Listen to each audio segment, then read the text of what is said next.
The crystal chandelier caught every facet of the diamond bracelet as Victoria Whitmore raised her wrist to admire it. Then she screamed. The ballroom fell silent. Chopin's Nocturne died mid-phrase as the pianist's hands froze above ivory keys. 200 guests in emerald green silk and cobalt blue tuxedos turned toward the commotion near the champagne fountain. "It's gone." Victoria's voice cracked through the sudden quiet. "My bracelet. Someone stole my bracelet." Her wrist was bare. Pale skin showed where 30 diamonds had circled moments before. The Whitmore heirloom, insured for $500,000, had vanished between champagne toasts. Security manager Derek Canton materialized from the shadows, his hand already on his radio.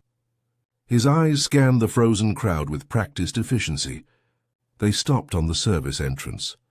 Rosa Martinez stood motionless by the door, a tray of empty glasses balanced in her hands. Her ivory housekeeping uniform seemed to glow under the harsh spotlight of sudden attention. "Check the staff," someone whispered. The whisper became a murmur. The murmur became certainty. 100 pairs of eyes fixed on the woman who didn't belong among the champagne and silk. Rosa's hands trembled. The glasses on her tray clinked together like tiny accusations. She had been invisible all night, moving through marble and money like air. Now she was the only thing anyone could see. Canton's footsteps echoed across the ballroom floor. Each step was a drumbeat of inevitability. 8 hours earlier, Rosa's alarm had pierced the darkness at 4:30 a.m. She rose without hesitation, muscle memory guiding her through the morning routine she'd perfected over 15 years. The Whitmore mansion slept as she entered through the service entrance. Marble floors gleamed under her careful hands. Crystal sparkled after her polishing. She moved through 20 rooms like a ghost, creating beauty for others while remaining invisible herself. Rosa knew every corner of this house. She knew Mrs. Whitmore took her coffee at 7 with 2 sugars. She knew Mr. Whitmore read the financial section in his study before breakfast. She knew their son Richard barely noticed her existence. And his wife Melissa avoided eye contact entirely. In her apron pocket, folded and refolded until the creases had softened, was her daughter's college acceptance letter. UCLA, full scholarship for academics, but living expenses remained. Rosa had saved for 3 years, working double shifts when the Whitmores hosted parties. Tonight's gala meant extra pay. $200 for serving champagne and clearing glasses until midnight. That money would cover Maria's textbooks for the fall semester. Rosa had pressed her ivory uniform that morning with special care. She'd braided her hair tight, the way her mother taught her.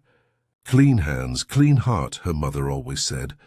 "Do good work and good things follow." The ballroom had transformed under Rosa's preparation. White roses in crystal vases, champagne chilling in silver buckets.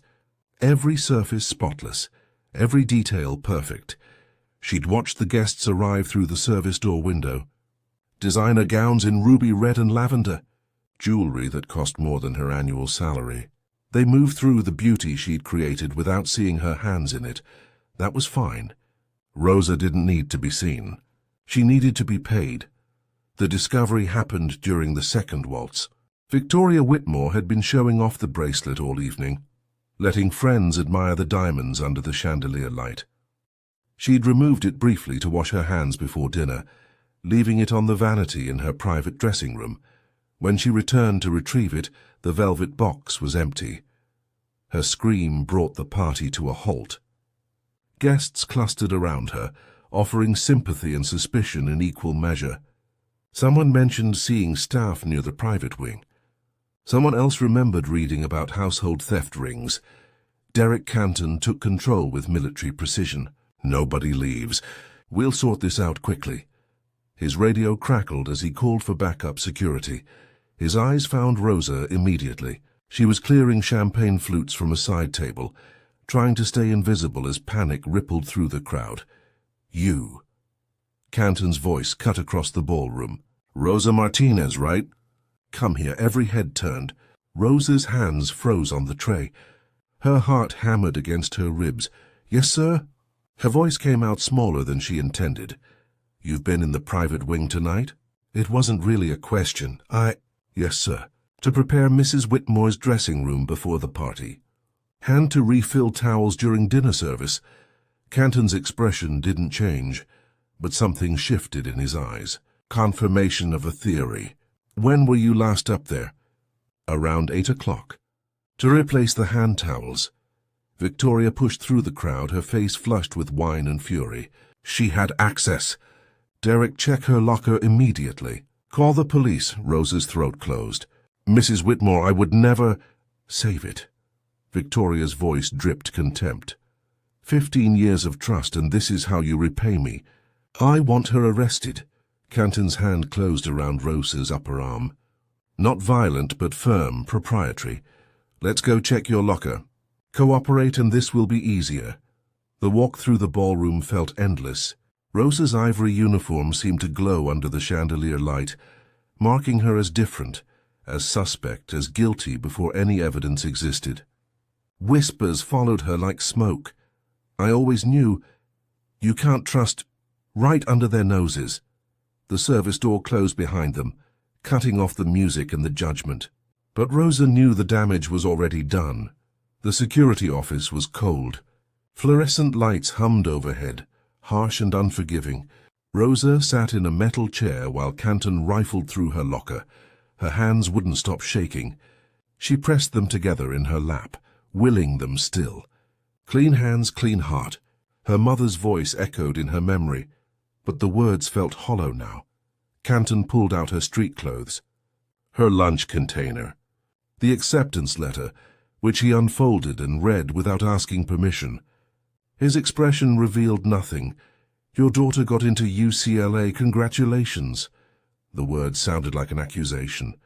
"Thank you," Rosa whispered. He searched her purse, her jacket pockets, even her shoes. Nothing. The bracelet wasn't there, but his movement suggested he'd expected to find it. Expected her guilt to be simple and complete. Rosa thought about her mother, who'd cleaned office buildings for 30 years without a single complaint. Who'd taught Rosa that dignity came from honest work, that character showed in the small things. Her mother had believed that goodness protected you, that hard work earned respect. Her mother had been wrong. Rosa could see it in Canton's face, in Victoria's fury, in the way the other staff members had avoided her eyes as she was led away. Guilt had already been decided. Her presence at the party was all the evidence they needed. She thought of Maria, probably studying for finals right now, dreaming of California and college, and a future built on her mother's sacrifice. What would Rosa tell her? How could she explain that 15 years of loyalty meant nothing against one missing bracelet? The velvet box from her pocket crinkled. Maria's acceptance letter. Her daughter's future folded into creases. Rosa had kept it close all night, a talisman against the exhaustion of serving people who never learned her name. Now it felt like evidence of motive. Rosa had been 19 when she arrived in America with her mother. They'd left El Salvador with 2 suitcases and a collection of addresses for distant cousins who might help them find work. Her mother got hired first, cleaning offices in downtown buildings. She worked midnight shifts, returning home with swollen ankles and stories about the city sleeping. "Notice everything," she'd tell young Rosa. "Rich people think invisibility means stupidity. Prove them wrong by seeing what they miss." That advice had made Rosa exceptional at her work. She anticipated needs before they were spoken. She learned routines and preferences. She understood that her job wasn't just cleaning, it was making the Whitmores' lives flow seamlessly, invisibly, perfectly. Mrs. Whitmore had hired her 15 years ago, after 3 other maids had quit within months. "My previous girls couldn't handle the standards," Victoria had said during the interview. "I require excellence." Rosa had provided it. Not a single complaint in 15 years. Not a broken dish or a missed corner. She'd worked through holidays when her daughter begged her to stay home. She'd covered for other staff members when they called in sick. She'd reorganized entire closets without being asked, anticipating Victoria's needs before Victoria knew them herself. The Whitmores had never attended Maria's elementary school graduation. They'd never asked about Rosa's sick mother during her final months. They'd never acknowledged Rosa's birthday, though she'd baked cakes for theirs. But the paychecks had been steady. The work had been dignified. Rosa had built her daughter's future one marble floor at a time. Her mother had died 3 years ago, her hands still bent from decades of scrubbing. Her last words had been about Maria. Get her to college. Break the cycle, Rosa had promised. She'd saved every extra dollar. She'd worked double shifts during the Whitmore's parties, pocketing the additional $200 each time. Tonight's gala money would have covered Maria's textbooks. The fall semester started in 6 weeks. Rosa had already calculated the exact cost of moving Maria into the dorms, buying supplies, covering incidentals. Now she sat in a cold office, while a security manager searched her belongings for a bracelet worth more than her lifetime of labor. The tuition deposit was due Monday. She couldn't make it from a jail cell. Canton found nothing in Rosa's locker. He'd expected that. She could see the flash of surprise when the search came up empty. He radioed Victoria with the update. Rosa sat in the metal chair, replaying the evening in her mind. Her mother's training kicked in. Notice everything. See what others miss. The dressing room had been pristine at 7:45 when Rosa had finished preparing it. Fresh towels on the rack. Victoria's makeup arranged by height. The velvet box containing the bracelet sitting on the vanity, lid open so the diamonds caught the light. Rosa had closed the lid carefully before leaving.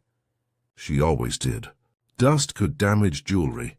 At 8 o'clock she'd returned with fresh hand towels. The box was still there, still closed. She'd placed the towels and left within 2 minutes, but something nagged at her memory. Something wrong, out of place. Melissa, Richard's wife. Rosa had seen her on the stairs leading to the private wing around 8:15. Melissa had been coming down, and she jumped when she saw Rosa approaching with a tray of champagne. Just getting some air, Melissa had said, though her face was flushed. She'd hurried past without meeting Rosa's eyes. Rosa had thought nothing of it at the time. Guests sometimes wandered during parties, but now, replaying the moment, she remembered something else, Melissa's clutch purse. Small gold, barely large enough for a phone and lipstick. But when she'd passed Rosa on the stairs, the purse had seemed fuller. The clasp had been straining slightly. Rosa's heart hammered. She'd seen Melissa slip away a second time during dessert service. Toward the east wing, toward Victoria's private dressing room. Rosa had been collecting plates and barely registered it, but she'd noticed. Her mother's training had made her notice everything, even when she didn't realize it. Canton was reviewing notes, preparing to call the police. Rosa's throat felt tight. If she spoke up now, accused Melissa Whitmore of theft, who would believe her? The help's word against the family? But if she stayed silent, she'd lose everything. Maria's future, her own freedom. 15 years of dignity reduced to ash, because she was too afraid to speak truth to power. Rosa's hands stopped shaking. Her mother's voice whispered in her memory. Clean hands, clean heart, Mr. Canton. Her voice was steady now. Check the security footage. I think you'll find something interesting. Canton's eyes narrowed. Security footage? You think that's going to help your case? Rosa met his gaze. I think it will show the truth. He studied her for a long moment. Something in her voice, some quiet certainty, made him pause. What exactly am I looking for? The East Wing hallway.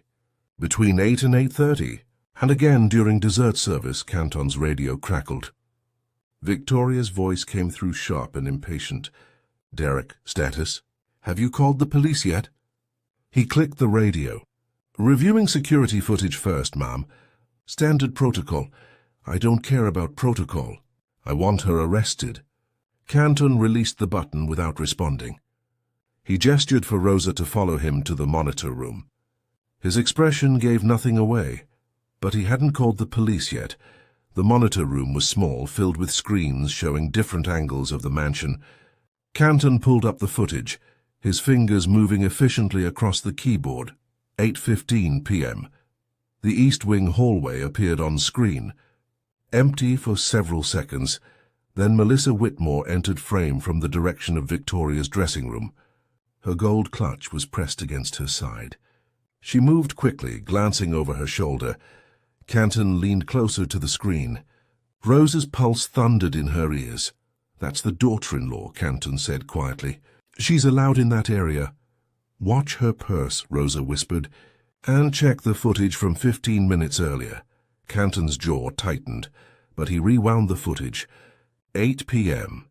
Melissa entered the hallway from the opposite direction, moving toward Victoria's dressing room.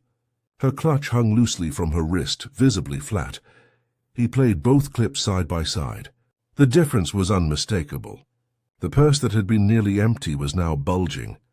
"That doesn't prove anything," Canton said, but his voice had changed. Doubt had crept in. "Check the dessert service time. Around 9:30. Canton pulled up that footage. Melissa appeared again, this time with her husband, Richard. They argued in whispers near Victoria's suite. Melissa kept touching her purse. Richard looked angry. Canton's radio crackled again. "Derek, I'm waiting." His hand hovered over the response button. Rosa saw the calculation in his eyes. Accusing the help was simple. Accusing family would detonate the Whitmore household. Canton stood abruptly. "Stay here. Don't move." He left Rosa alone in the monitor room. Through the screens, she watched him cross the mansion toward the ballroom. Her future balanced on whatever happened next. Minutes crawled past. On the monitors, she saw Canton enter the ballroom. Saw him speak to Victoria, his expression serious. Saw Victoria's face flush darker with rage. Then Victoria's mouth moved, and even without audio, Rosa could read her lips. "I don't care what it shows. She's guilty." Rosa's heart sank. The truth didn't matter. Evidence didn't matter. She was the convenient answer, and the Whitmores needed someone to blame who wouldn't complicate their lives. Canton spoke again, gesturing firmly. Victoria shook her head, her jewelry catching the chandelier light. She turned to address the crowd, clearly preparing to make a scene. Rosa thought of Maria sleeping peacefully at home, dreaming of college. She thought of her mother's bent hands and broken promises. She thought of 15 years of invisible labor that had earned her nothing but suspicion. Then Canton did something unexpected. He pulled out his phone and played something for Victoria. Rosa couldn't see the screen, but Victoria's face transformed. Color drained from her cheeks. Her mouth opened, closed, opened again. Canton crossed the ballroom to where Melissa stood with Richard. He spoke quietly. Melissa's face went white. The crowd sensed something shifting. Whispers rippled outward like waves. Richard grabbed Melissa's arm, his expression furious. Canton's radio crackled. Rosa returned to the ballroom, now. Rosa's legs trembled as she walked. The service door felt miles away. When she pushed through, every eye turned toward her again. But something had changed in the air. Victoria stood frozen in the center of the ballroom. Melissa stood 20 feet away, tears streaming down her face. Between them, Canton held his phone like a weapon. "Mrs. Whitmore," Canton said, his voice carrying across the silent room.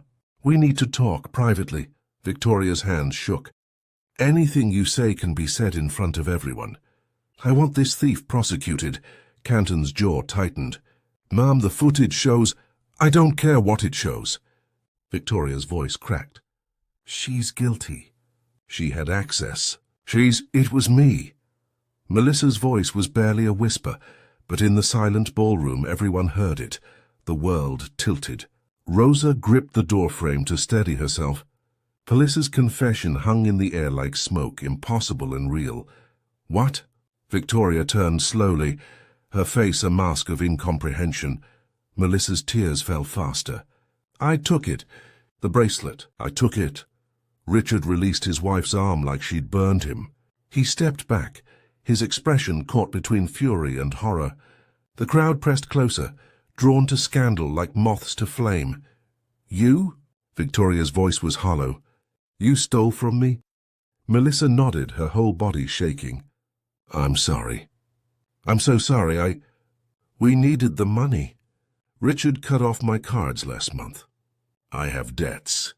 I thought I could pawn it, replace it before you noticed. I didn't think... You didn't think? Victoria's voice rose to a shriek. You let me accuse an innocent woman. You let me humiliate her in front of everyone. The crowd's attention shifted. Eyes that had judged Rosa minutes ago now looked away, ashamed. No one met her gaze. No one apologized. Rosa stood alone by the service door, vindicated but not freed. The truth had saved her from arrest, but it couldn't erase the last hour. It couldn't unhear the whispers or unsee the assumptions. It couldn't repair what had been broken the moment Victoria screamed, and every eye turned to the woman in the ivory uniform. Canton approached her carefully. Ms. Martinez, I apologize. You're free to go. Free to go. As if she'd been detained for a parking ticket. As if her dignity hadn't been stripped in front of 200 witnesses. As if she could simply walk out and forget. Rosa's hands found her apron pocket. The acceptance letter crinkled under her fingers. Maria's future, nearly destroyed by someone else's greed and everyone else's assumptions. She looked at the crowd one last time.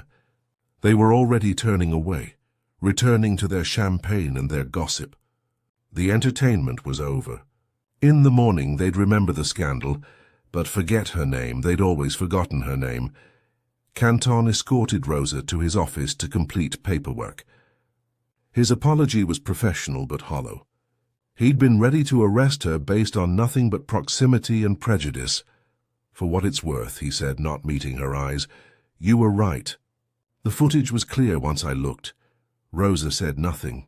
What was there to say? He'd looked only because she'd demanded it. Otherwise she'd be in handcuffs.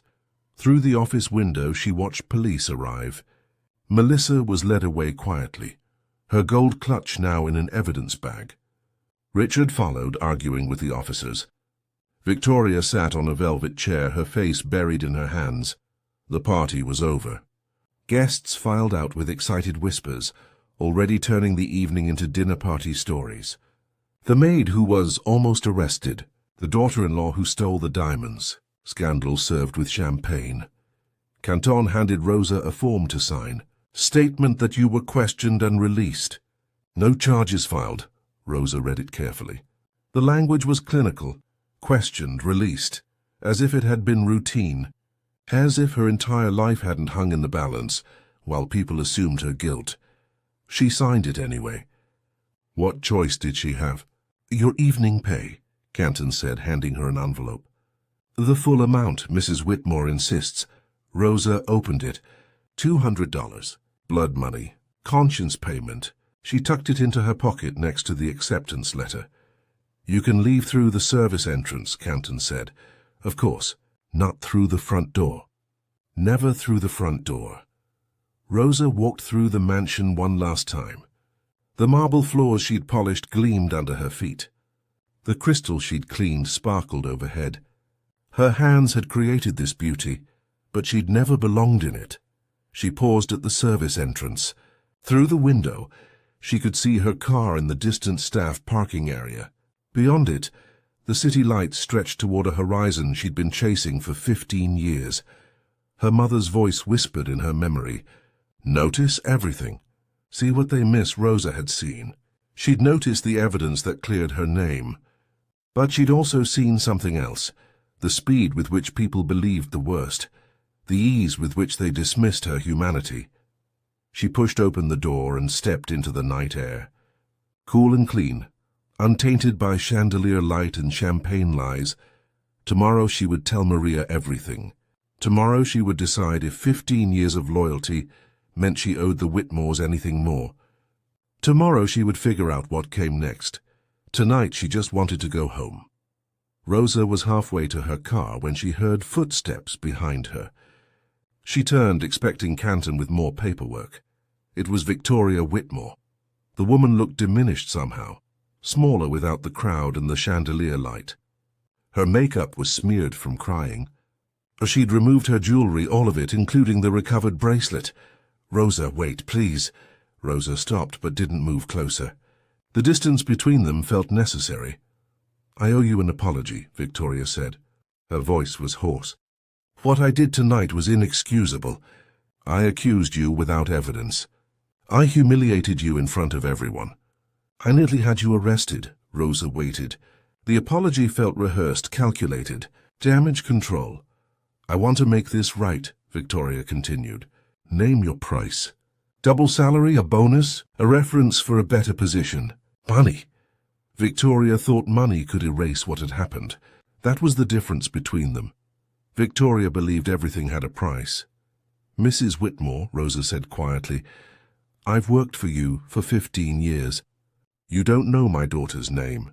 Victoria blinked. Of course I do." The silence stretched. Victoria's face flushed as she realized she couldn't remember. Couldn't recall the name Rosa had mentioned dozens of times over the years. The daughter whose school photos Rosa kept in her locker. The girl Rosa worked double shifts to support. "Maria," Rosa said. "Her name is Maria.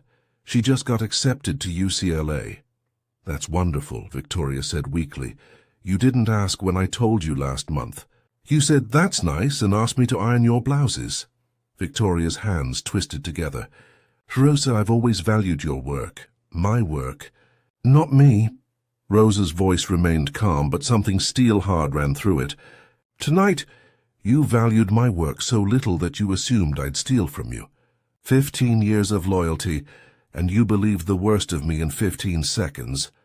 I was upset. The bracelet is valuable. I'm valuable, Mrs. Whitmore. My dignity is valuable. My reputation is valuable. You tried to destroy both without a second thought." Victoria's eyes filled with tears. Real ones this time, not performance. "You're right. I was wrong. Completely horribly wrong. Please tell me how to fix this." Rosa looked at the mansion behind Victoria. The marble and crystal and carefully polished beauty. She thought of all the mornings she'd arrived before dawn, all the holidays she'd missed with Maria, all the invisible hours that had built the Whitmore's perfect life. "There's nothing to fix. Mrs. Whitmore, what's broken can't be repaired. You're quitting." Victoria's voice rose in panic. "Rosa, please. I need you. The house falls apart without you. The house will be fine. You'll hire someone else. Someone else will be invisible for you." Rosa turned toward her car. The $200 in her pocket felt heavier than it should. She pulled out the envelope and offered it back. "Keep your money. I earned it before you tried to have me arrested." Victoria took the envelope with shaking hands.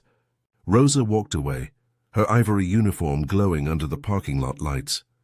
Behind her, Victoria Whitmore stood alone in the darkness, finally seeing what she'd always missed. Rosa arrived home at 1 a.m. The apartment was dark except for Maria's desk lamp.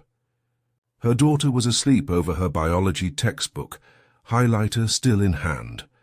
Rosa stood in the doorway, watching her daughter dream. Maria's face was peaceful, unmarked by the night's humiliation. Tomorrow Rosa would tell her everything.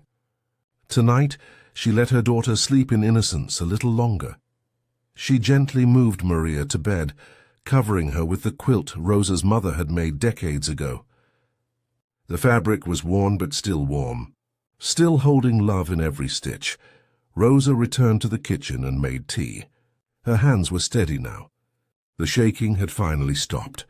On the counter, her phone showed 17 missed calls. 3 from Canton, 7 from Victoria. The rest from other Whitmore staff members, probably calling to gossip or apologize or both. Rosa deleted them all. She pulled out the acceptance letter, smoothing the creases carefully. UCLA, Maria's future, built on Rosa's sacrifices but not defined by them. Maria would go to college not as the maid's daughter but as herself, brilliant, deserving, free. Rosa had taught her daughter many things. Hard work, integrity, resilience. But tonight had taught Rosa something new. There was a difference between dignity earned through labor and dignity claimed through refusal. She'd spent 15 years earning the Whitmore's respect. Tonight she'd claimed her own. The morning light would bring decisions. New job applications, conversations with Maria about money and pride, a future uncertain but unbowed. Rosa sipped her tea and watched dawn break over the city, the same city she'd cleaned for 15 years. The same horizon she'd been chasing since she arrived at 19 with her mother and 2 suitcases. But something had shifted. The horizon didn't look as far away anymore. Her mother had been right about one thing: clean hands, clean heart. Rosa's hands were clean. They'd always been clean. Now her heart was free. 3 weeks later, Maria moved into her UCLA dorm. Rosa helped her unpack, hanging clothes and arranging textbooks. The room was small but filled with light.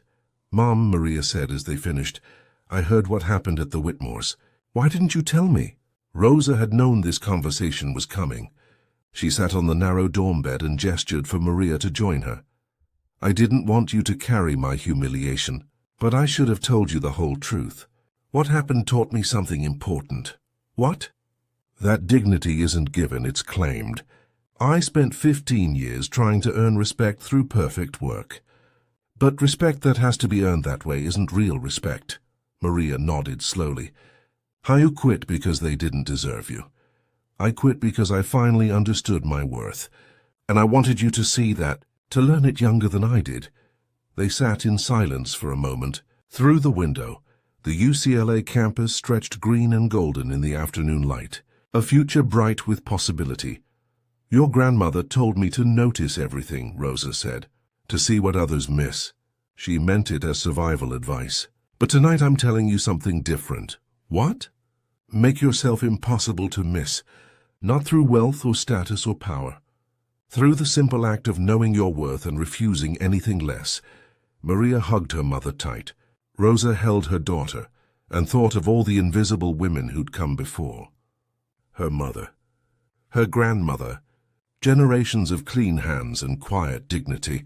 The cycle had broken, not through money or revenge, but through one woman refusing to be invisible anymore. The bracelet was recovered. The thief was exposed. But the real theft had been older and subtler, the theft of dignity, of humanity, of names forgotten and worth dismissed. Rosa Martinez had spent 15 years being invisible. It took one terrible night to finally be seen. And it took one decision to walk away. Some truths are worth more than diamonds. Some freedom costs everything and delivers more.